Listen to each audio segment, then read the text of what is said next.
Donc bonsoir à tous, nous sommes le 13 avril 2024. Vous pourrez aller voter pour votre député européen le 9 juin prochain. Et aujourd'hui, j'ai la chance de recevoir... Ah, ça marche pas? Si, ça marche. Et aujourd'hui, j'ai la chance de recevoir l'éditeur François-Marie Desrolles pour sa maison, la maison d'édition L'Atelier Contemporain. Alors la blague, c'est qu'on ne se connaît pas. On s'est rencontrés il y a une demi-heure à peu près, ou une heure. Mais que je dois dire que je reçois des newsletters je sais pas, tous les mois ou un truc comme ça. Et à chaque fois, j'ai envie de claquer tout mon argent dedans. Donc je me suis dit que ça serait intéressant de parler avec toi de ton travail, sachant que l'Atelier Contemporain a 10 ans cette année, et tu as quand même publié 200 livres, donc ça ferait beaucoup d'argent à dépenser pour moi. Donc, voilà. Mais en gros, ton travail, c'est de sortir, pour faire très rapidement, tu sors une masse d'informations, de textes, de pensées autour de la peinture, qui est vraiment géniale. Donc déjà, je suis très reconnaissant. Et voilà. Et je voulais savoir un peu comment tu avais fait monter tout ça, ton parcours, et où est-ce que tu en étais, quels étaient tes projets autour de l'atelier contemporain. Alors, par contre, il va falloir que tu m'aides et que tu prennes le micro et que tu me parles un petit peu. Bonjour. Oui, donc cette maison d'édition a 10 ans, l'atelier contemporain. Il se trouve que moi, j'ai toujours travaillé dans le livre. J'ai eu une première maison d'édition entre 1990 et 1997 qui s'appelait Desrolles Éditeur, qui était une maison d'édition plus liée à l'édition de littérature, mais avec toujours un accompagnement plastique et essentiellement avec des peintres. Alors, en fait, ce métier d'éditeur, moi je suis ravi de le faire et c'est un métier qui me passionne. Ça me permet de lier mes trois centres d'intérêt, mes trois goûts, qui sont les arts, et plus particulièrement la peinture, la littérature et puis l'objet livre. Voilà. Alors après, vous dire pourquoi, ça, c'est un peu difficile à dire, hein, mais depuis que je suis adolescent, c'est vraiment les choses qui me motivent. J'ai toujours trouvé beau les livres, l'objet livre, la typographie, la mise en page, les caractères, enfin, comment tout cela fonctionne. Et puis j'ai toujours aimé lire. Et la peinture, c'est venu comment dans ta vie? C'est par la famille ou Alors c'est un petit peu par la famille. Alors j'avoue que, il y avait un arrière-grand-père qui était peintre, qui s'appelait Théophile Desrolles, un peintre très académique. Si vous allez au musée des Beaux-Arts de Quimper, il y a 2 grandes peintures murales quand on rentre dans le musée. Alors c'était un élève de Cormon. Bon, il n'a pas laissé son nom vraiment dans l'histoire de l'art. Et puis il y avait un autre peintre qui s'appelait Jean Desrolles, qui était exposé à la galerie Denise René, qui était un bon peintre abstrait, là, qui est un peu tombé dans l'oubli maintenant, mais enfin qui faisait une peinture un peu du genre Poliakov. Mais c'est une belle œuvre, bon, méconnue, mais une belle œuvre. Donc il y avait, c'est vrai quand même, cette espèce enfin ces références familiales qui étaient là. Oui, tout à fait. Mais là après, bon, tu m'as dit que tu n'en étais pas forcément fier, mais j'ai vu que tu avais presque le premier travail que tu avais fait, c'était de publier les écrits de Delacroix, de Jeanne Delacroix. C'est quand même particulier d'aller chercher les écrits d'un artiste. Alors, c'est un peu les écrits les plus connus de Delacroix, hein, mais comme artiste, comme écrit d'artiste, c'est peut-être les plus connus. Mais oui, ce livre a le mérite d'exister, comme on dit. Cela dit, il n'a aucun intérêt scientifique. Enfin, moi, j'ai fait ça, j'étais très jeune, j'étais accompagné par un éditeur qui ne m'a pas accompagné. Enfin bref, le boulot n'a pas été fait très bien. Enfin, bon. Non, j'avais lu assez tôt le journal de Delacroix, qui évidemment est complètement fascinant. Et ça, c'est tout à fait extraordinaire. Donc, c'est le meilleur de son œuvre, presque. Mais... Oui, non, quand même. Moi, j'aime pas trop la peinture de Delacroix, mais oui. Non, une belle chose. Voilà, donc il y avait ce goût-là. Puis un jour, j'ai réalisé que tout simplement, les textes qu'il avait consacrés à certains artistes, comme il écrit sur Puget, sur Proudhon, sur... La musique aussi, ouais. Alors peut-être pas dans ton livre, dans ce livre-là, mais dans les journaux, il écrit sur la musique. Oui, tout à fait. Oui, il fréquentait les musiciens. Mais enfin, il n'y a pas eu de texte directement à son sujet-là. Il y a eu un projet de dictionnaire des Beaux-Arts qu'il n'a pas mené à bien, mais enfin, qui était important. Et donc j'avais simplement réalisé que ces textes-là n'étaient pas disponibles et j'avais décidé de les recueillir. Donc voilà, ça c'était un premier élément, c'est vrai. Mais... Et donc, ce qui m'a beaucoup intéressé dans ta collection, dans ta maison d'édition, c'est que tu as créé une collection qui s'appelle Écrits d'artistes, et tu l'as décrit comme ça. Passé le moment des avant-gardes, la discussion sur l'art est abandonnée aux professionnels du discours, et l'on oublierait presque que les artistes sont les premiers à penser leur pratique, que la peinture et la sculpture pensent. Réflexions, propos, notes, journaux, correspondances ou entretiens, la collection Écrits d'artistes entend actualiser ce fonds d'une grande richesse, bien souvent ignorée, pour donner à entendre la voix des praticiens de l'art. Et c'est vrai que c'est là, pour le coup, quand tu sors un livre comme le livre sur des écrits de Gilles Ayot, une espèce de masse comme ça. Alors déjà, on découvre un Gilles Ayot politique, ce qu'on n'avait pas forcément... mais c'est une folie. C'est-à-dire que c'est trop bien de pouvoir tomber dessus. Donc voilà, je l'ai acheté. Eugène Leroy, c'est pareil, c'est une folie. Enfin voilà, c'est quand même des super beaux cadeaux que tu nous fais. Je ne sais pas à combien tu les édites d'ailleurs, ces livres. Combien d'exemplaires? C'est variable. Disons que les plus petits tirages sont de l'ordre de 600. Alors, ça dépend quand c'était un artiste vraiment peu connu, comme, oui, enfin, comme certains. Ça va être 500, 600, et puis après, je monte jusqu'à 1500. Donc en plus, il faut se dépêcher de les acheter, c'est ça que je veux dire. Parce qu'après, ils circuleront moins. Donc, et là, c'est ce qu'on appelle un secteur de niche, c'est-à-dire qu'il y a le public qui achète ces livres-là est quand même très restreint. Alors, c'est souvent un public vraiment de grands amateurs ou de peintres, mais c'est pas ce qu'on appelle un grand public. Ouais. Et tu ne penses pas qu'il y aurait possibilité que ça soit pour un grand public?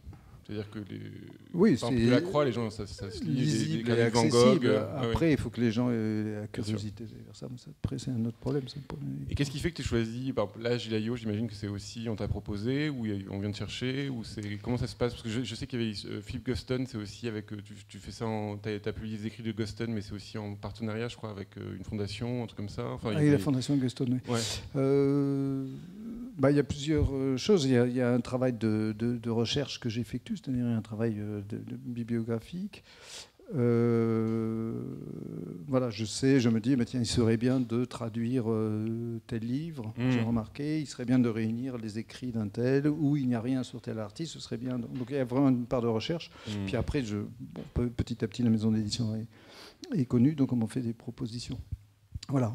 Concernant Guston, par exemple, c'est le traducteur Éric Sucher, qui avait déjà commencé à traduire quelques textes, qui m'a proposé qu'on pousse le projet, etc. Et ça met combien de temps on peut écrire de sortir le livre de Guston? Non, on va parler d'Ayot plutôt. De Gilles Ayot, ça prend combien de temps de travailler dessus? Ça a été long parce que... Donc il y a des entretiens dedans, il y a des textes politiques. Gilles Ayot, pour la petite histoire, je m'étais dit que j'avais lu des textes où j'avais rencontré par Buraglio les textes. Buraglio avait publié des textes d'Ayot une première fois quand il était directeur de l'École des Beaux-Arts de Valence. Donc j'étais allé voir le fils de Gilles Ayot, Arthur Ayot, qui est peintre, en lui disant ce serait bien de réunir les textes. Mais au départ, le projet était assez humble, donc il a fallu qu'on trouve la personne qui s'en occupe, qui est Clément Layet. Voilà, et le projet peu à peu a pris de l'ampleur. On a décidé de rajouter des entretiens, etc. Ça a été long, ça a été 3-4 ans de travail. Ça vient de toi? Ce projet-là vient de moi, oui. Et Eugène Leroy, c'est pareil ou ça peut être l'occasion d'une exposition? Oui, Eugène Leroy, j'ai eu la chance de le connaître, d'aller chez lui quand j'étais tout jeune, j'aimais beaucoup, et puis j'avais eu... C'était formidable. Et moi j'avais 20 ans et on me disait que c'était ça être peintre, et je voyais un gros monsieur dans sa maison toute sale, ça faisait un peu peur quand même, quoi. Mais... Ah non, je garde de bons souvenirs, c'était très bien. C'était la chouette aussi, mais... oui. Et donc, alors, je n'ai toujours pas compris quel est quand même l'enjeu pour toi personnel de ces écrits. Disons que moi, je suis pas du tout artiste, pas du tout créateur, mais très amateur, enfin très fasciné. Je vis avec des peintures chez moi, je vais voir des expositions souvent. Aussi, ouais. J'organise des expositions si je peux. Enfin, je suis vraiment fasciné par la peinture. Voilà, il y a une espèce de mystère, quelque chose que je ne comprends pas. Comment se passent les choses, comment ça fonctionne. Et je me suis tout de même rendu compte que les textes qui m'apportaient le plus sur ce faire, sur cette création, étaient ceux qui provenaient des créateurs eux-mêmes, ce qui, dans le fond, est complètement logique, une espèce de palissade, mais bon, il se trouve que ça n'a pas forcément été mis en avant tout le temps. Et puis, ça, c'est une première chose, d'où cette collection d'écrits d'artistes. En fait, voilà, il y a beaucoup de projets encore à mener. Et puis aussi, une autre chose qui est importante pour moi, c'est que je trouve que les approches critiques les plus intéressantes, les plus pertinentes, sont souvent dues à des écrivains. Alors évidemment, quand on prend l'histoire des écrits sur l'art, il y a les textes de Diderot, il y a les textes de Baudelaire, il y a des gens comme ça, mais plus près de nous, il y a Paulan, il y a Ponge, on en reparlera de Ponge évidemment.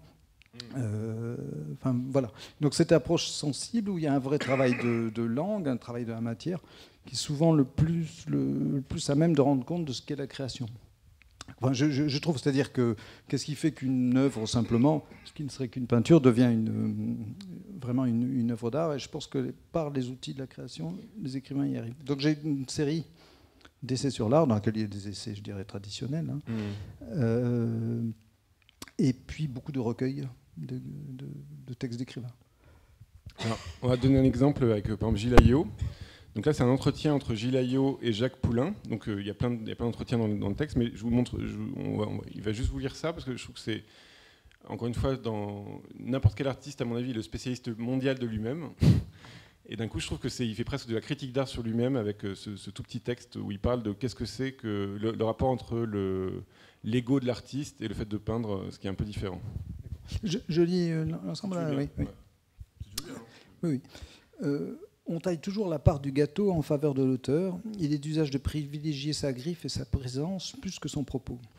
Même Michel-Ange, même Picasso ne réussissent à être de grands artistes que parce qu'ils disent quelque chose de vrai, non parce qu'ils s'expriment eux-mêmes, ce qui est sans intérêt. Même Picasso énonce des vérités sur les choses en dépit d'un formidable abus de personnalité. Cette outrance est un obstacle qui, malgré tout, rencontre parfois la réussite. Après, il y a Jacques Poulain qui parle, mais on s'en fiche. Ouais. Toute grande œuvre engage au cours de son exécution l'ensemble de la personnalité de l'artiste et dans le même temps parvient à l'effacer. Ça m'intéresse parce que c'est le fait que dans beaucoup de textes sur les artistes écrits pas par des artistes, il y a toujours ce truc-là de l'ego, le fait qu'il va s'exprimer, qu'il exprime son soi, son moi et tout ça. Et c'est une chose que je ne vois jamais dans les écrits d'artistes, ce rapport-là. Peut-être chez Georges Mathieu, le rapport à Mathieu. Non, mais voilà. Je faisais une boutade en me disant ça, mais il y a quand même l'humilité du faire. Je trouve que c'est une chose. Les gens ne savent pas ce qu'ils font, quoi. Voilà. Oui. Ça, voilà. Et puis chez de très nombreux artistes, il y a quand même un doute, une remise en question, ils sont dépassés par des interrogations, enfin des choses qui font que. Alors peut-être on va lire une autre partie, un autre endroit que j'aime bien. Alors c'est un peu plus compliqué pour toi parce que j'ai fait un montage un peu chelou. Donc ça c'est Eugène Leroy et pareil, je trouve qu'en lisant quelques textes, quelques lignes de Eugène Leroy, on comprend beaucoup mieux sa peinture de manière très simple. Voilà, je ne sais pas si tu as le courage d'aller dans mes. Que voulez-vous faire devant une toile blanche, puisque lorsqu'elle est blanche, elle est finie, sinon la salir. C'est sans doute un jeu de mots, mais vous me comprenez, il faut commencer. J'ai d'abord manié un pinceau après Van Gogh, Ensor et Cézanne, et je l'ai fait dans la lumière du Nord. Lumière envahissante, gourmande, qui rend visible dans ses mirages d'eau et de fenêtres ce qu'il faut rendre visible. C'est une mer féconde et dominatrice. Lentement, avec le temps, elle est changée, vaincue, suis-je un homme ? Elle me laisse rêver davantage et puis aller autour et au cœur des autres. Alors je suis dur, exigeant. Ce n'est pas elle la plus forte, mais cet amour fou qui doit tout sauver, et elle-même. Oui, le remède est dans l'action, il s'agit d'être libre. Ce n'est que plus tard que je tomberai amoureux du contre-jour, parce que c'est le moyen d'échapper au monde volumétrique des peintres académiques et au côté matraquant de l'image traditionnelle. J'aime que la peinture soit aussi pareille à une fenêtre dégoulinante comme un mur lumineux. Pas opaque, mais réaliste. Et après une vacherie pour rigoler quand même. Ce qu'il y a de malheureux chez Matisse, c'est qu'il soit resté le premier de la classe, qu'il soit resté jusqu'au bout un homme qui veut faire de la peinture. Alors le truc qui m'intéresse aussi, c'est que ça m'est arrivé de me retrouver avec des gens qui me parlaient de Eugène Leroy, par exemple, en me disant « Oui, mais Eugène Leroy, c'est pas grave si c'est pas figuratif, c'est quelqu'un d'abstrait et tout ça. » Et j'ai essayé de me bagarrer un peu avec l'idée que s'il prenait un modèle tous les jours, quotidiennement dans son atelier, peut-être qu'il y avait quand même à voir avec la visibilité, quoi. Et ce rapport-là entre l'autorité, on va dire, du savoir autour de la peinture et le concret, la côté pratique des peintres, je trouve que là, dans les écrits, par exemple, s'il parle de contre-jour, on ne peut pas lui enlever, quoi. Il y a ce côté, il y a quand même des traces de preuves qu'on ne peut pas aller dans tous les sens avec un artiste, quoi. Je sais pas c'est pour ça que je trouve ça super important, ces écrits d'artistes, c'est que ça peut être des arguments d'autorité par rapport à tout un discours qui peut être sorti sur eux, qui n'a plus rien à voir avec... Oui, tout à fait. Et la publication des écrits sur l'art, c'est vrai que les écrits d'artistes ont été... Enfin, les artistes ont été un peu mis de côté sur leur propre savoir, quoi. Sur leur propre savoir, sur le discours. Ouais. C'est-à-dire, voilà, ça a été...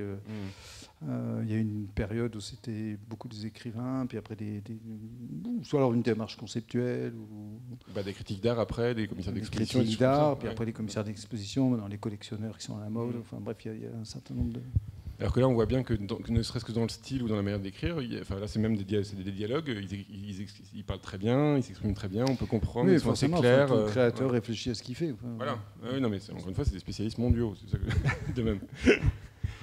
Et la question de l'écrivain aussi, c'est intéressant parce que c'est une tradition. Donc ça, tu as fait une collection qui s'appelle Esperluette, où c'est toujours deux personnes qui dialoguent entre elles, c'est ça ou... Oui, alors ça, c'est l'idée de montrer des compagnonnages, des parcours entre quelqu'un de... Généralement un écrivain, ça peut être un essayiste ou autre, enfin quelqu'un des mots plutôt, et un artiste. Voilà, donc après formellement ça se concrétise par des éditions de correspondance ou des éditions de dialogue ou d'autres types d'échanges. Il y a un livre entre Dubuffet et Novarina par exemple, où il y a les textes de Dubuffet sur Novarina, ceux de Novarina sur Dubuffet, un entretien entre eux, leur correspondance, enfin c'est quelque chose de tout à fait varié. Voilà, c'est autour de cette idée d'échange et de dialogue. Pardon, parce que je fais 36 choses à la fois, c'est pas facile. Normalement, j'ai mon petit frère Nice qui m'aide, mais là, je suis tout seul. Et dans cette collection-là, il y a un livre que j'ai particulièrement goûté qui s'appelle L'hypothèse du désir. Et c'est un dialogue entre Régis Debray et Leonardo Cremonini, qui n'est pas forcément mon peintre préféré, mais par contre, je le trouve vraiment super, ce dialogue. Ça, tu l'as trouvé où, par exemple? Comment ça te tombe? On vient te chercher, Non, alors ça, il se trouve que c'était un texte qui était paru dans un catalogue d'exposition de Cremonini que j'avais chez moi, que j'ai lu. Le catalogue était épuisé. Je me suis dit, c'est bien, le rééditer. Et puis voilà. Puis je suis allé voir Régis Debray, il a dit d'accord. Et puis voilà. Ok, parce que le texte fait 100 pages, donc c'était un gros catalogue alors. Oui, non, tout à fait, c'était un gros catalogue. Okay. Donc là, par exemple, je te propose de lire ce passage-là que je trouve très bon très intéressant sur les peintres contemporains. Donc ça, c'est Régis Debray qui parle pour le coup, mais je trouve ça assez drôle. Il appelle ça l'effet de jogging. Voilà. Je parlais en fait de l'effet de jogging de la technologie. L'on prédisait au début du siècle que les automobilistes n'auraient plus de jambes à force d'aller dans des petites boîtes métalliques appelées voitures. Paradoxe. Depuis qu'ils ne marchent plus, ils se sont mis à courir dans toutes les métropoles. En ce sens, il peut y avoir un effet peinture de l'indifférenciation représentative du monde. Dans le même sens où la technique photographique, loin d'abolir la peinture, lui a donné des ailes en la libérant des tâches de représentation naturaliste.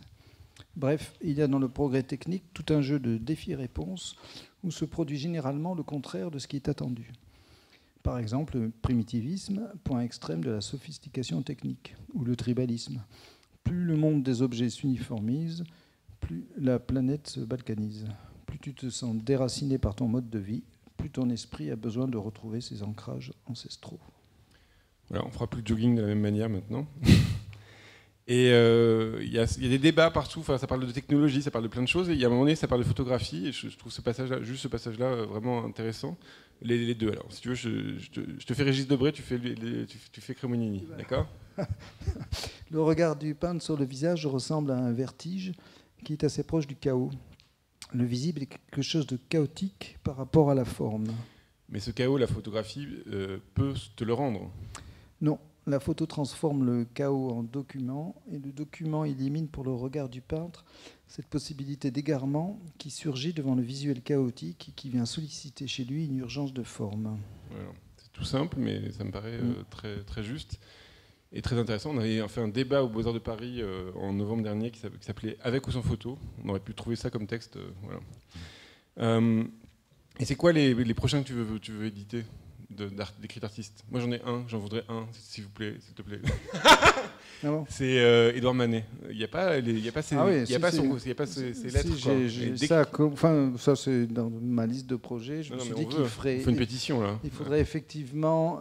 Oui, mais alors là le problème c'est qu'on est quand même avec un artiste qui fait partie de l'histoire de l'art à part entière. On peut pas faire ça n'importe comment. Il n'y a pas de problème de droit alors ça. Non, il n'y a pas de problème de droit, mais il faut quand même trouver quelqu'un capable d'avoir une rigueur scientifique pour retrouver toutes les lettres, pour les retranscrire. Alors, il y a eu de nombreuses éditions de lettres déjà, mais qui n'ont pas été faites très sérieusement forcément.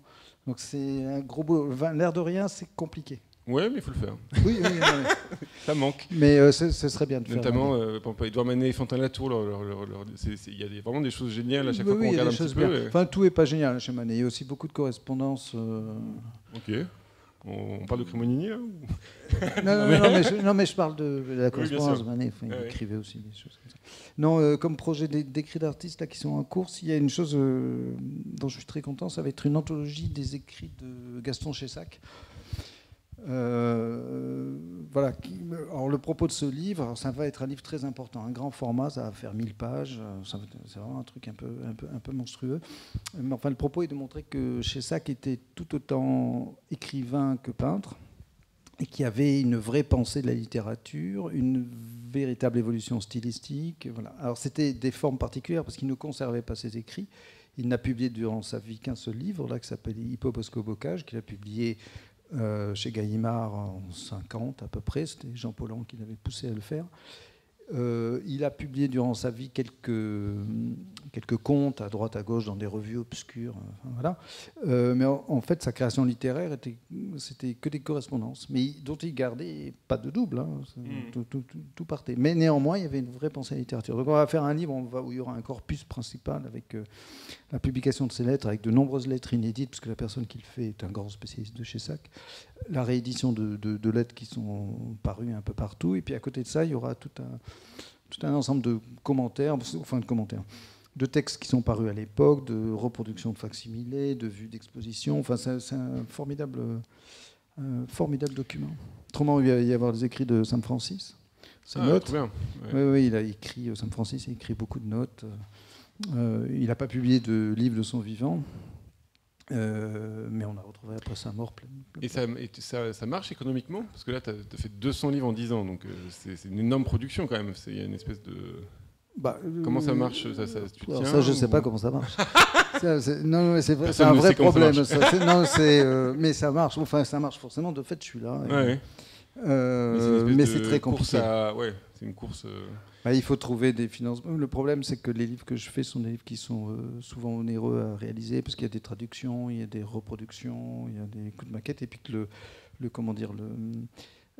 lectorat est faible. Donc l'idée est de trouver souvent des partenariats avec des fondations, des musées, des galeries, des choses comme ça. Voilà. Oui, mais c'est très compliqué. Ayos avec Levenbruck, ou c'est ça? Voilà. Ouais, ok. Mais d'un coup, toi, tu as un peu de visibilité, ou c'est comme nous les artistes, il n'y a aucune visibilité? Non, moi, je sais que là, en trésorerie, ça va jusqu'à fin août. Mais il faut que je trouve une solution pour après le 1er septembre. Intéressant. Mais je trouverai, ça fait comme ça. Bien sûr, au bout d'un moment, on s'habitue, on a moins peur. Mais, enfin, l'automne a été dur. Je ne vais pas dire ça. Ça va porter malheur. Et l'autre, donc il y a aussi la collection. Et c'est sur là où donc il y a des gens comme Jean Dève qui a fait les belles heures de France Culture, et qui malheureusement, Jean Dève, c'était quelqu'un qui interviewait les peintres dans leur atelier à la radio publique. C'était fou. Et c'était super. Dans les expos. Voilà. Tout ça, et ça n'existe plus. On peut écouter ça sur France Culture la nuit maintenant. Et d'un coup, tu as publié tous ces entretiens, tous ces... pas tous, mais disons qu'il y a eu 3 volumes de réalisés. Il y en a un 4e qui paraîtra. Et généralement... Donc c'est une retranscription très particulière des entretiens. En général, les entretiens sont souvent retravaillés. Lui ne souhaite pas ça. Alors c'est pas une... Il les donne pas de façon brute. C'est des gros livres, quoi. Ouais. Mais presque. Donc il y a toutes les hésitations des artistes, leurs répétitions, leurs erreurs de langage, enfin tout ce qui, voilà, à l'oral. Mais ça, c'est une chose à laquelle il tient beaucoup, et il réunit ses entretiens autour de thématiques. Voilà. Donc ce sont tout autant des livres de Jean Dève que des témoignages d'artistes. Enfin, ce sont des livres quand même très particuliers. Ça, j'ai regardé ça un peu par curiosité. Par exemple, Crémonini, il a une seule émission sur France Culture, en archive, c'est le jour de la mort de Crémonini. Gilles Ayou, il a 2 émissions sur toute sa vie à France Culture, quoi. Et c'est quand même... c'est pas beaucoup, quoi. C'est quand même des gens brillants, hyper intelligents et tout. On les a pas beaucoup exploités, c'est ça que je veux dire. Oui, c'est vrai. Bon, voilà. Non, mais c'est parce que d'un coup, les écrits sont encore plus à valoriser, quoi. Et il y a une autre collection que tu fais qui s'appelle Studiolo, où là tu ressors des textes, hein, c'est ça? Donc il y a le Bataille sur Manet, il y a des écrits Pierre Bonnard, puis des fois il y a aussi Hervé Di Rosa qui parle des arts modestes, voilà, qu'on a invité ici. Il y a des écrits de Rilke aussi. Ouais. Donc, non, ça c'est simplement une collection de livres au format poche. Voilà, je trouve que pour les étudiants ou j'aime les livres de poche. Voilà, je trouve ça c'est vachement bien. Il fait 200 livres comme ça. Moi, et donc, il a envie de faire des formats poche. Et donc, essentiellement, ce sont des rééditions, mais pas que. Il y a des recueils collectifs inédits. Par exemple, les écrits de Rilke, il y a quand même il y a 8 textes inédits qui n'avaient jamais été traduits en français. Vous achetez, obligé. Et puis, ou des livres faits de façon un peu particulière, comme le Di Rosa, par exemple. Ouais. Voilà. Et puis la reprise de classiques, le texte de Bataille sur Lascaux. Et tu dirais que qu'est-ce qui fait que tu crois au livre autant par rapport à d'autres médiums? Alors on a parlé de ça parce que je te montrais mes vidéos YouTube, tu m'as regardé ça, regardé ça en mode c'est pas un livre, voilà. Mais non, mais sans aucun esprit, hein, mais c'est pour essayer de comprendre l'importance que ça a pour toi cet objet-là, parce que d'un coup tu vas répandre 600 livres comme ça, parce que t'es assez bien distribué, je trouve qu'on te retrouve dans pas beaucoup de librairies, dans les musées, des choses comme ça. Ouais.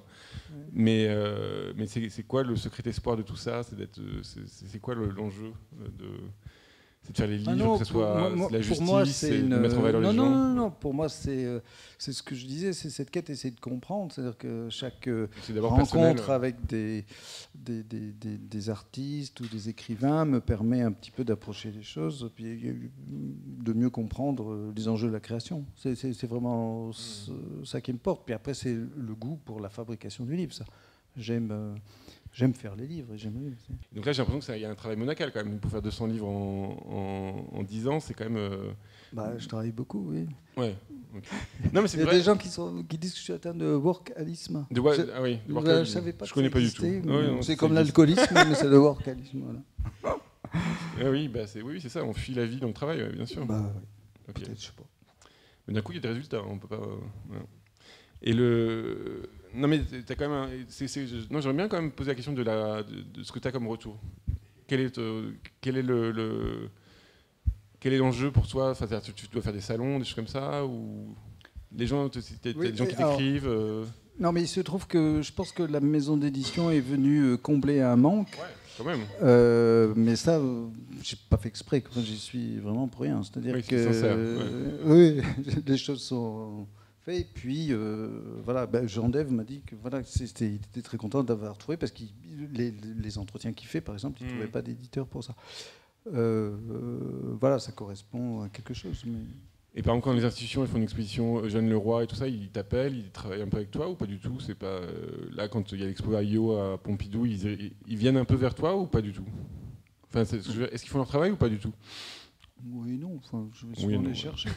Quoi? Je vais souvent les chercher. Non, ouais. Hélas, avec le livre d'art, on est dans un marché qui est totalement caricatural. C'est-à-dire que, grosso modo, les livres qui fonctionnent sont les livres liés aux grandes expositions. Ouais. À partir du moment où il n'y a pas de grandes expositions, ça ne marche pas, quoi. Je caricature à peine. Donc, j'essaie quand même de suivre au maximum, d'élaborer des projets quand je sais qu'il y a une exposition d'un artiste qui m'intéresse. Donc là, je viens de publier les écrits de Brancusi, je viens de publier un livre sur André Masson, et puis un livre sur l'impressionnisme. Voilà. Bon. Les écrits de Jean Lyon, non? Ça, je devais le faire, et puis hélas, le livre est repoussé d'une année pour des raisons techniques. Il me manquait un texte. Voilà. D'accord, donc c'est vraiment... j'essaie de faire ça. Après, et ça marche vraiment? C'est-à-dire, par exemple, là, il y a l'expo Gilles Ayot, d'un coup, tu as vendu plein de livres de Ayot Non, alors là, Ayot... non. Okay. Non, Ayot, ça n'a pas fonctionné. Brancusi, par contre, ça fonctionne bien. Mais Ayot, je ne sais pas. Ok, pourtant, c'est un super livre. J'en témoigne. Oui, tout à fait. Mais je pense que il faut être... c'est ce qu'on appelait autrefois le lectorat motivé. Mais non, ça se grignote, c'est des morceaux. Ça coûte quand même 30 €. Ouais, c'est un morceau aux toilettes, c'est très bien. C'est toujours de 10 pages. Pardon. C'est pour décontracter le... Mais non, en tout cas, c'est pas... Ok. Et donc là, comment tu vois le futur de ta collection? Tu vas continuer comme ça jusqu'au bout, à publier J'ai encore beaucoup de projets, oui, à mener. Il y a beaucoup de choses à voir. Mais dès qu'on fouille, dès qu'on gratte, il y a plein de sujets qui n'ont pas été encore travaillés réellement. Il y a plein de livres à traduire, à rééditer, de textes à réunir. Enfin, puis les écrits de jeune carrière. Ça a déjà été fait, c'est chez Marguerite Waknin. Mais je vais publier la correspondance Carrière-Rodin. Ah bah voilà. Je ne suis pas très intéressé, mais que je vais quand même publier parce que c'est un document qui doit exister. Il y a des demandes dans la salle pour des écrits d'artistes, non Vallotton, non, Carrière-Rodin, c'est Carrière. Vallotton, il y a des plein de trucs, c'est-à-dire que Carrière, il n'arrête pas de dire à Rodin maître, mon cher maître, c'est formidable ce que vous faites. Il cire les pompes d'une façon qui passe tout à fait à son honneur, mais enfin bon, ça doit... Mais ouais, enfin, Jeune Carrière, c'est une vie incroyable parce que c'était quand même il part vraiment de rien du tout. Mais je sais pas si c'est un très bon peintre, Carrière. Non, mais moi j'aime bien son parcours parce que c'était un prolo qui est devenu peintre grâce à un musée et d'un coup il réussit 14 ans et après il meurt. Donc c'est une vie un peu triste, mais il y a 14 ans il y a 14 ans de succès pour après, mais il a souffert comme c'est pas permis pendant jusqu'à 45 ans, je crois, un truc comme ça. Quoi. Donc, c'est un personnage qui me fascine. Et il était pour ouvrir le Louvre aux ouvriers jusqu'à 9h du soir. Et c'est un des premiers à avoir fait l'école des beaux-arts pour les femmes aussi. Et avant l'école des beaux-arts. Il faisait des cours pour les femmes. C'est un personnage que j'aime beaucoup. Ok, mais bon, il n'y aura pas ses écrits, il faut croire. D'accord. Et donc, en gros, par contre, tu es assez isolé par rapport aux institutions. C'est-à-dire que c'est à toi d'aller vers elles, c'est à toi de... Parce que moi, je trouve que c'est un travail de service public, presque, que tu fais presque, on pourrait dire que c'est un travail de l'INHA aussi qui pourrait le faire, quoi. De faire non, après, je fais des choses. Là, je vais publier un livre en coédition avec l'INHA. Okay. Je fais des choses, mais... non, aucune institution n'est venue vers moi pour le moment. Et par exemple, tous les étudiants, enfin tous les chercheurs qui font des thèses et tout ça, ils viennent pas vers toi pour essayer d'éditer leurs livres J'ai souvent des propositions, oui, bien sûr, quand même. Et des artistes qui proposent d'écrire, de publier. Alors je sais que tu as publié aussi Jérémy Liron, par exemple, qui est peut-être l'artiste contemporain qui écrit le plus au monde. C'est très impressionnant sa pratique. Il y a des gens qui viennent comme ça avec des écrits qui te proposent ou Oui, bien sûr, oui, tout à fait. Parce que maintenant, tu verras... Avec Jérémy Liron, j'ai un autre projet. Là, on va faire un livre sur sa série des archives du désastre, avec une reproduction quasiment facsimilée d'une soixantaine de pièces, avec un texte d'écrivain et un grand entretien avec lui. Trop bien. Et ce que tu fais aussi, c'est que tu fais une collection. Il y a aussi une collection de livres photos. Un petit peu. Oui, il y a quelques ouvrages de photographie qui paraissent, oui, tout à fait. Ok. Il y a aussi une collection de Squiggle, ça s'appelle. Donc c'est Zigwigwi, c'est ça Squiggle, oui, c'est une collection des monographies. Non, Phalène sont des textes brefs, généralement liés à une peinture particulière. Donc là, il y a eu un texte sur le tableau Lapis de Claude Monet. Sur un portrait de Manet, voilà. Et ça, par exemple, c'est quand même ça vient de toi de sortir un livre sur d'écrits de Kate Kollwitz, alors qu'elle n'est pas super connue quand même en France. Ça, c'est quand même un sacré boulot aussi. Oui, alors ça, il se trouve qu'étant strasbourgeois, j'avais connu l'œuvre, parce que les musées de Strasbourg sont les seuls musées, le seul musée en France à posséder des œuvres de Kate Kollwitz. Ça, c'est dû à l'histoire de Strasbourg. Quand Strasbourg était allemande, il y a eu des achats qui ont été réalisés très tôt. Ça a été fait avant la Première Guerre mondiale. Okay. Donc il y a un ensemble d'œuvres qui est là. Donc j'avais découvert cette œuvre ici. Et puis, donc, en faisant des recherches bibliographiques, etc., on est allé jusqu'à trouver son journal qui est particulièrement émouvant, parce que c'est une femme qui a traversé toute l'histoire de l'Allemagne, de guerre, et puis qui était engagée politiquement, son mari était très proche du Parti communiste, puis elle a beaucoup travaillé avec les pauvres, pour les pauvres. Son mari était médecin des pauvres, véritablement. Voilà, et puis ses enfants sont morts à la guerre. Enfin, il y a tout elle a beaucoup milité aussi pour... avec, comment il s'appelle, Mazerel, oui, mais je pense à l'écrivain... on coupera à ce moment-là. L'écrivain qui a beaucoup milité contre les guerres, Romain Rolland. Ah, oui. Voilà. Les échanges avec Romain Rolland, ce qui était assez étonnant, parce que Allemagne, France. Et là, ça m'a C'est étonné une parce que très très belle justement, personne. tes livres, je les ai retrouvés au Beaux-Arts de Paris en train de traîner dans un atelier, quoi. Donc j'ai trouvé ça assez beau. Très bien. Voilà. C'est-à-dire que ça marche, quoi. Ça marche. On va passer à la deuxième partie de l'émission. Et je t'ai demandé une de tes œuvres dont tu étais particulièrement fier dans ta carrière. Alors tu m'as dit que tu n'étais pas fier et tout ça, mais que tu étais content d'avoir fait trois livres, notamment dans... Justement, c'est pour ça que je te parlais de photographie. Je sais plus qu'est-ce que j'ai dit. Tu m'as dit Stephen Spack. Ouais. Voilà, donc ce livre-là. Ouais. Pourquoi j'en étais si fier que ça, par rapport aux autres? C'est un photographe méconnu, hélas, qui est installé en Alsace, qui a vraiment une œuvre très belle. C'est quelqu'un qui, pour vivre, a toujours été photographe, mais il faisait de la photographie alimentaire. Enfin, il travaillait pour les architectes, il faisait des photographies de cuisine, enfin publicitaires, etc. Et puis, il n'a, j'ai envie de dire, osé exposer que relativement tardivement, à une cinquantaine d'années. Et en fait, là, on a découvert une œuvre véritable, enfin, une œuvre. Enfin, c'est vraiment tout à fait magnifique. Et donc, c'est un livre qui est composé de façon très particulière. Les photographies ne sont pas classées ni thématiquement, ni chronologiquement. C'est vraiment un jeu de regard, de réponse, comme cela. J'étais très satisfait de faire ce livre qui est très imposant. Je ne sais plus combien de pages j'y fais. 336. Il y a 336 pages, Factuel. donc il y a 550 photos au moins, parce qu'il y a des séries, c'est assez énorme. Et pour une fois, les reproductions sont très bien. Et d'ailleurs, quand tu imprimes, ça t'imprime pas assez en France? J'imprime en Lettonie. En Lettonie. Et tu te déplaces ou pas pour les couleurs et tout ça, ou... Ça m'est arrivé, ouais. Oui, je suis allé 2 fois, mais simplement 2 fois. Et pareil, maintenant, le papier coûte plus cher en ce moment. Alors, tout dépend où on l'achète. Ah, ok. Parce que le papier est un lieu de spéculation. Donc, il y a des papiers qui sont des papiers de luxe en France et le même papier beaucoup moins cher en Lettonie, ou inversement. C'est un marché très curieux. Parce que là, on fabrique encore du papier en France aujourd'hui? Non. Non, ouais, il ça, vient... C'est un peu triste. Mais, ouais. Okay. Bon, je voulais juste savoir ça. Et c'est un autre livre dont tu es fier, c'est le... Alors ça, c'est un Esperluette entre Jean Dubuffet et Valère Novarina. J'imagine qu'ils ne se connaissaient pas. C'était, Ah si, ils se connaissaient. Ah, ok. Bon, j'ai pas lu le livre, je ne vais pas vous mentir. Et donc... Non, celui-là, j'étais assez content parce que c'est un livre que j'ai réalisé entièrement et que Valère Novarina a découvert à parution quand il était imprimé. Il m'a fait totalement confiance. Et en fait, j'avais découvert un entretien qui est vraiment génial entre Dubuffet et Novarina qui avait été publié dans la revue Flash Art. Donc Novarina, c'est un metteur en scène, il écrit des pièces de théâtre. Oui, un auteur de théâtre. C'est un grand écrivain de théâtre, c'est tout à fait magnifique ce qu'il fait. Et cet entretien est vraiment génial et complètement ailleurs. C'est pas un entretien de journaliste, c'est vraiment deux créateurs qui discutent, et c'est tout à fait étonnant. Et puis j'avais vu dans un collectif sur Novarina la publication de lettres de Dubuffet qu'il avait reçues. Je me suis dit, il y a un fil à tirer.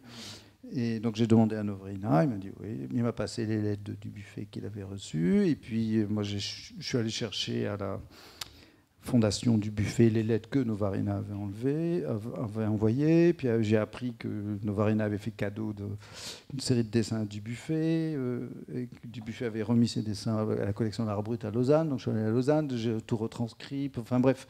Tintin, quoi, un peu. Je me suis vraiment amusé, j'ai cherché pendant longtemps, et j'ai vraiment monté le livre.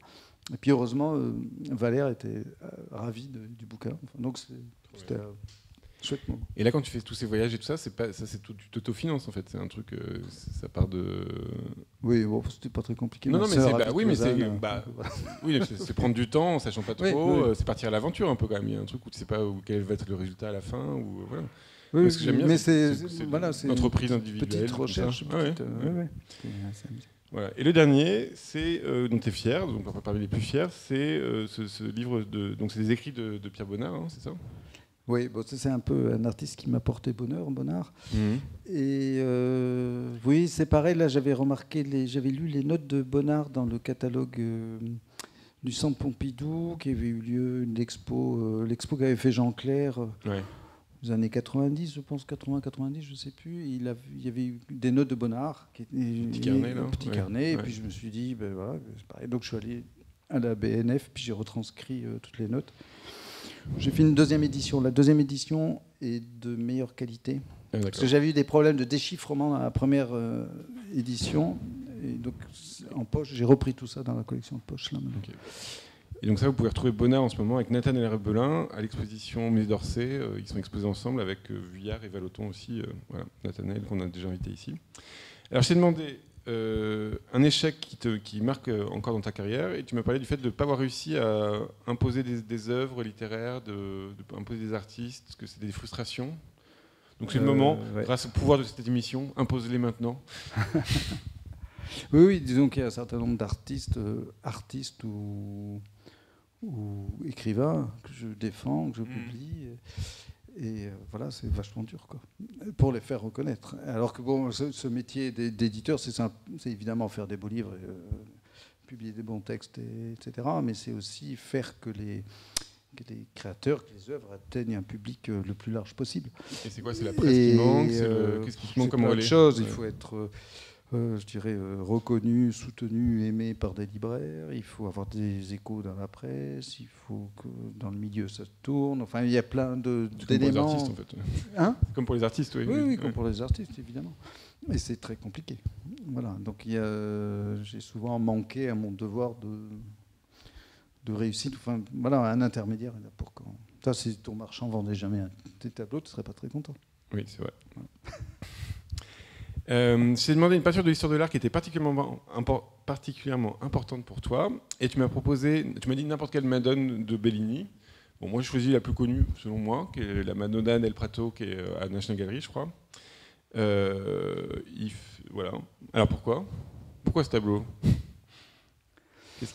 Ça m'émeut considérablement. J'ai découvert...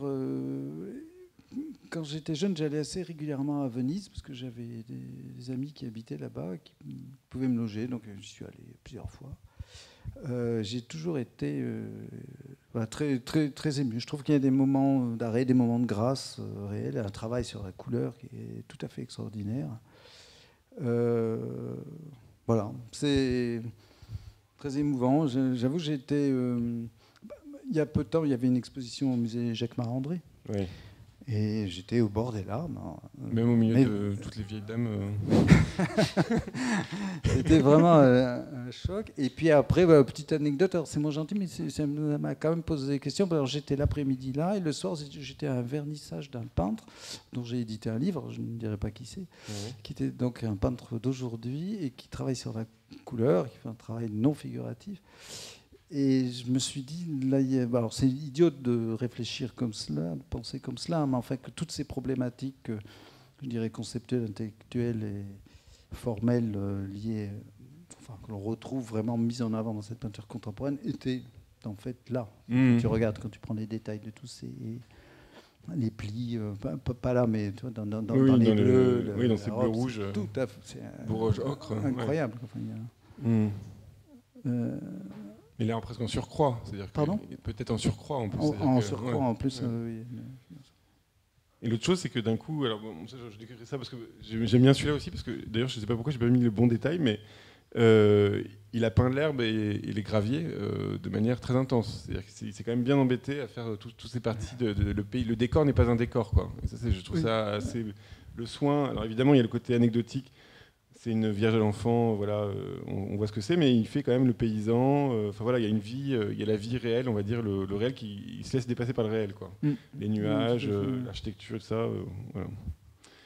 Je trouve que c'est toujours une question qu'on se pose pas assez souvent, c'est que les peintres sont figuratifs, sont obligés d'être dépassés par ce qu'ils voient ou de ce qu'ils montrent, quoi. Et d'un coup, si on peint de l'herbe, comment on peint l'herbe, c'est un sujet, quoi. Ouais, c'est pas la même chose pour Memling ou pour Van Eyck, quoi. Et là, c'est pas la même chose pour Bellini. Puis des fois, ils s'en foutent complètement, comme Goya et tout ça. Enfin, bon, voilà, c'est intéressant. Alors, je t'ai demandé une peinture d'histoire de l'art que tu n'aimais pas, que tu ne comprenais pas encore, que tu rejetais. Et voilà, je comprends pas parce que c'est un des peintres, peut-être qu'il est un des meilleurs écrivains en tant que peintre. Ah oui, sa correspondance est extraordinaire. Sa correspondance, c'est vraiment génial. Je vous conseille vraiment de lire ça. Et donc, c'est Vincent Van Gogh, La Sieste. Oui, alors ça me touche. Enfin non, c'est pas ce tableau-là, c'est grosso modo tout. Oui, c'est moi qui choisis La Sieste, hein, mais bon. C'est grosso modo tout Vincent Van Gogh. Enfin, les quelques œuvres que j'ai pu voir, voilà, ne me touchent pas. Enfin, je comprends pas ce qui se passe, l'engouement pour ce peintre. Ok.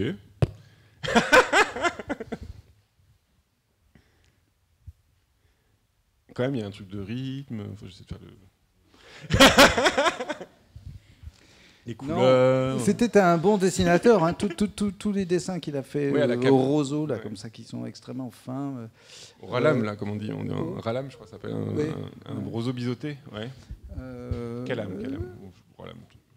Calam, oui. Calam, là, je les trouve assez beaux. Là, mais je sais pas, là, tous ces... Parce que là, il peint en même temps qu'il dessine, ça, c'est assez beau.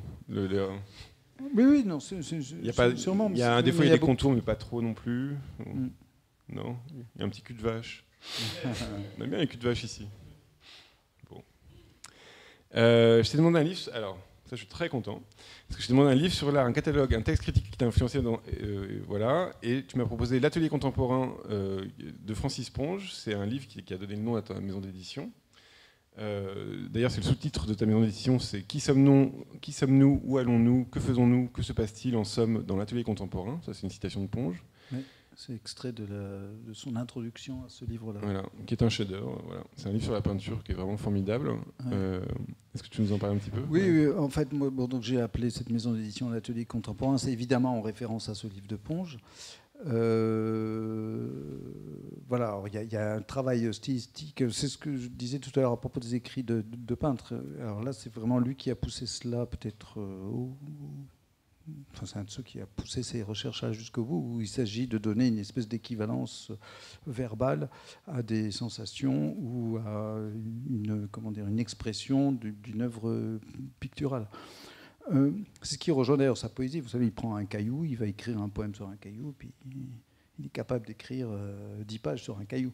Donc tourner autour de l'objet, réfléchir à l'étymologie du mot, faire une description de sa forme, de ses couleurs, le fait de le prendre dans la main, enfin plein de choses. Il enquête vraiment autour de quelque chose.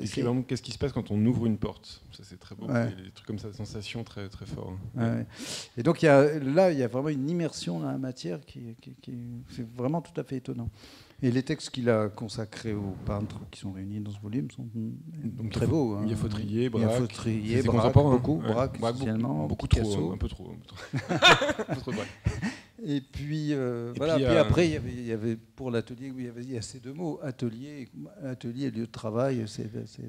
Alors malheureusement, si vous voulez retrouver l'atelier contemporain maintenant, c'est que dans la Pléiade, parce que j'ai regardé, ça s'achète pas chez Gallimard, quoi. Voilà. Donc ça coûte quand même super cher pour un truc qui dure, je crois que c'est 50 pages, mais bon, voilà. Mais c'est très très beau. Très beau livre. Et je vous propose, ça t'embête pas, de lire un petit peu de Francis Ponge, si tu te sens capable. Donc c'est Francis Ponge sur Chardin. Voilà, donc il y a 3 morceaux. Voilà. Moi j'adore. À chaque instant, j'entends, et lorsque m'en est donné le loisir, j'écoute le monde comme une symphonie. Aucun effort, aucune invention, aucune preuve ici de supériorité d'esprit, plutôt une preuve de paresse ou d'indigence. Partant de si bas, il va falloir dès lors d'autant plus d'attention, de prudence, de talent, de génie pour les rendre intéressants. Nous risquons à chaque instant la médiocrité, la platitude ou la mièvrerie, la préciosité. Ça, il parle des peintures de Chardin. C'est-à-dire qu'il faut bien penser que c'est des natures mortes débiles, toutes simples et tout ça, et qu'évidemment, il y a tous les risques là-dedans en peinture, puisque c'est beaucoup trop simple pour être intéressant. Voilà donc la santé, voilà notre beauté, quand tout se réordonne sans endimanchement dans un éclairage de destin. Il y a aussi beaucoup d'humour chez Ponge. Oui, Achat perché, je ne sais pas si vous connaissez cette poésie qui est très très belle. Comme ça, je vois il se moque des conventions, c'est très drôle. Ouais. Et donc ça, tu voudrais pas comment ça se passe ? Tu peux pas le republier, ça ? Non, ça. Gallimard a les droits. C'est Gallimard encore ? Bon, okay. Ils sont trop occupés à publier du Céline là pour gagner de l'argent sur le dos de l'extrême droite. Voilà. Je t'ai demandé une peinture contemporaine que tu aimais. Et alors tu m'as proposé d'abord un artiste dont tu ne veux pas montrer. Alors c'est pas que je ne veux pas. Il y a une œuvre qui m'étonne, qui est très belle. C'est un monsieur qui s'appelle Jean-Louis Bentajou, qui habite du côté de Toulouse, dans un village, une trentaine de kilomètres de Toulouse, dont l'œuvre est totalement méconnue. Alors c'est quelqu'un c'est quelqu'un de très peu mondain, très très en retrait, qui toute sa vie a été prof de philo dans un lycée, donc c'est un revenu qui le mettait à l'abri de. Voilà, il n'a pas cherché à exposer. Puis le fait qu'ils vivent très retirés, comme ça, à la campagne, était un peu compliqué. Moi, je considère que s'il est prof, il est mondain, parce qu'il faut quand même supporter le monde, aller le voir comme ça tout le temps. Et donc, il réalise une œuvre tout à fait particulière, qui est une expérience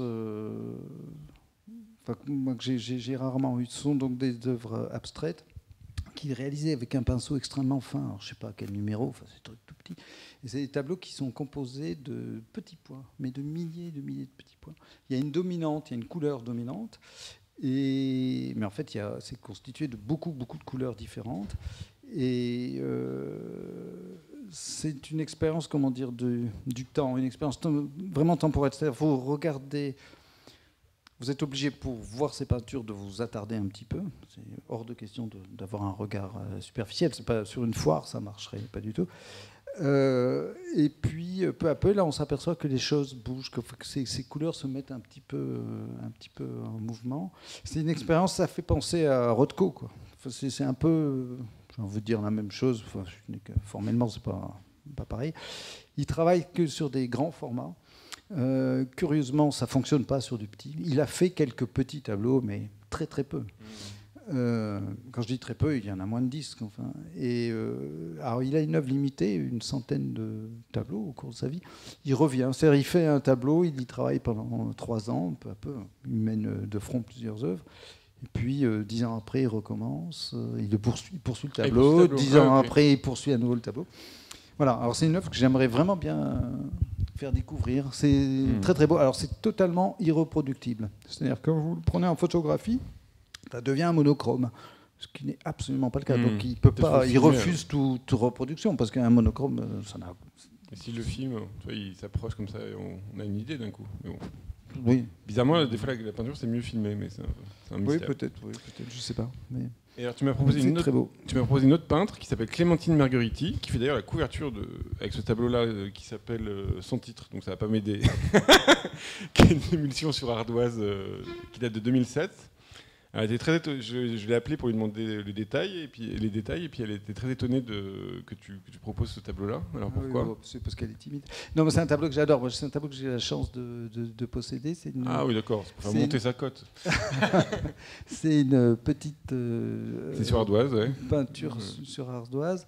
Et c'est un tableau qui vraiment me fascine. Je trouve qu'il y a une présence, ce chien a un regard incroyable, vraiment une vraie présence. J'aime bien ce rouge là, ce qui vient un peu lui couper le cou.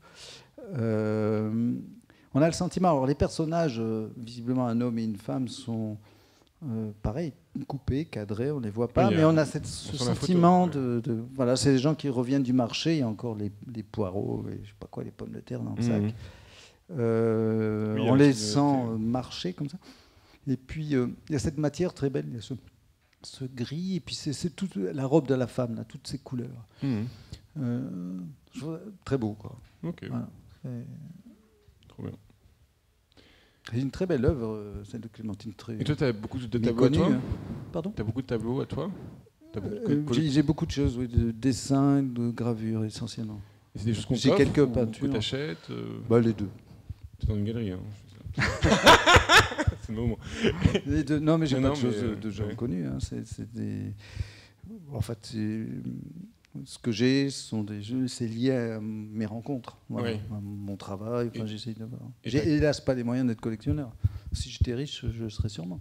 Ça t'est jamais arrivé de te mettre dans des problèmes parce que je sens bien que tu serais capable de faire ça. Ah si, oui. Ah, oui. De te mettre dans les problèmes économiques pour acheter une œuvre. Oui, ça, oui. Bien sûr. Mais... C'est quoi, par exemple, juste une histoire ou un truc où tu as craqué, quoi. Oui, il y en a plusieurs. Ok. Oui. D'accord, on ne peut pas en parler. Non. Alors, pour moi, on a fini. Est-ce qu'il y a des questions dans la salle ? Vous inquiétez pas, c'est pas très grave s'il n'y a pas de questions, on vous en voudra pas du tout, parce qu'il fait beaucoup trop chaud et que déjà c'est super sympa d'avoir été là alors qu'il faisait beau et tout ça. Donc, est-ce que vous avez des questions ou pas ? Une question ? Non, vous inquiétez pas. Même le monsieur du son, il n'en veut plus non plus. Et merci beaucoup à tous. Ah, comment ?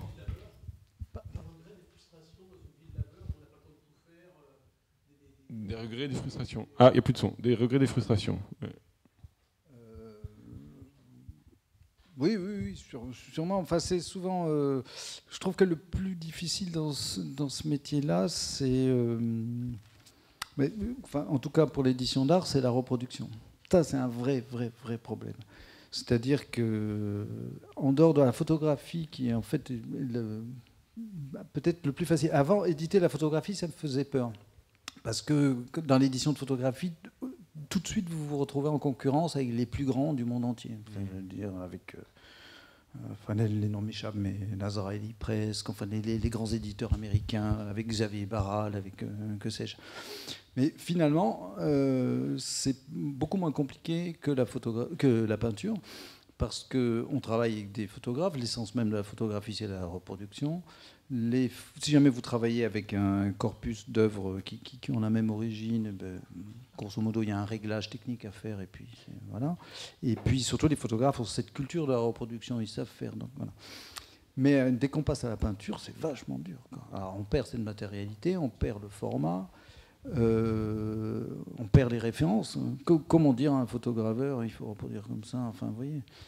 Et donc, d'une façon générale, c'est raté, quoi. Et même, enfin, je vois ça, même les grands catalogues, on prend les catalogues de Beaubourg, du Louvre. Il ne faut pas avoir le livre, regarder l'œuvre et puis regarder la reproduction à côté. Donc ça, c'est une vraie frustration, c'est un vrai problème. J'ai eu quelques réussites là-dedans. J'ai réussi un truc vraiment en repro.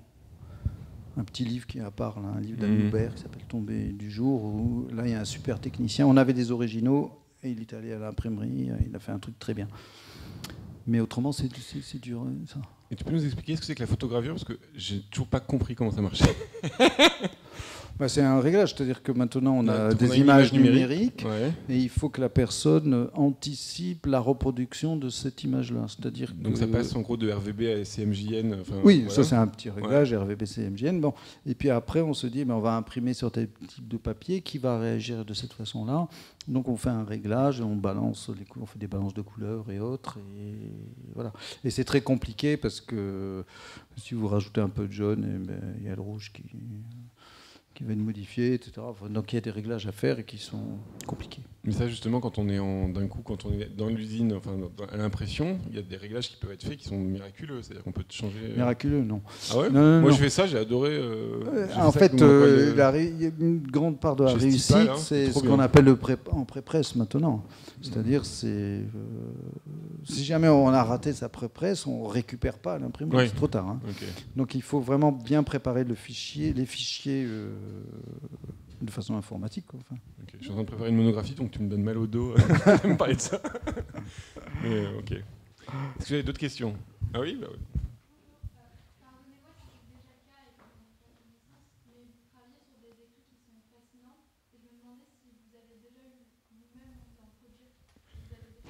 Non. J'ai un rapport à l'écriture qui est très, très douloureux.